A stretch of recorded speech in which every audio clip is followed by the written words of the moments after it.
দর্শক, নিউজিল্যান্ডের বিপক্ষে শেষ টি-20 ম্যাচে 6 উইকেটের হারে সিরিজে 1-1 সমতায় শেষ করেছে টিম টাইগার্স।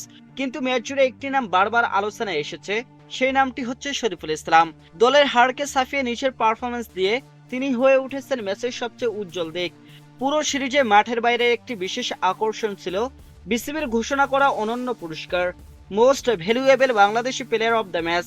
এই স্বীকৃতি পাওয়ার জন্য খেলোয়াড়দের মধ্যে ছিল বাড়তি উদ্দীপনা, আর সেই সম্মান শেষ ম্যাচে নিজের করে নিলেন শরীফুল ইসলাম। বল হাতে দুর্দান্ত এক স্পিলে উপহার দেন এই বাঁহাতি পেসার। মাত্র 19 রান খরচায় তুলে নেন 3টি গুরুত্বপূর্ণ উইকেট। আরও অবাক করার বিষয় হলো, প্রথম 2 ওভারে মাত্র 4 রান খরচ করে এই উইকেটগুলো শিকার করেন এই পেসার। দর্শক, তার নিখুঁত লাইন লেন্থ এবং সুইং নিয়ন্ত্রণ নিউজিল্যান্ড ব্যাটিং লাইনআপকে বারবার চাপে ফেলে দেয়। দর্শক, এই অসাধারণ পারফরমেন্সের স্বীকৃতি হিসেবে শরীফুল ইসলামের হাতে তুলে দেওয়া হয় একটি লুই ব্র্যান্ডের বাইক। দর্শক, পুরস্কার পাওয়ার পর তার আনন্দ ছিল দেখার মতো। সতীর্থদের অভিনন্দন আর দর্শকদের করতালিতে মুহূর্তটি হয়ে ওঠে স্মরণীয়। বাংলাদেশ ক্রিকেট বোর্ড বিসিবি এই উদ্যোগ নিয়েছে খেলোয়াড়দের পারফরমেন্সে বাড়তি অনুপ্রেরণা যোগাতে। দর্শক, শুধু পুরস্কারই নয়, এটি খেলোয়াড়দের মধ্যে প্রতিযোগিতামূলক মনোভাব ও দেশের জন্য সর্বোচ্চ দেওয়ার মানসিকতা গড়ে তুলতেও সহায়ক হবে বলে মনে করছেন সংশ্লিষ্টরা।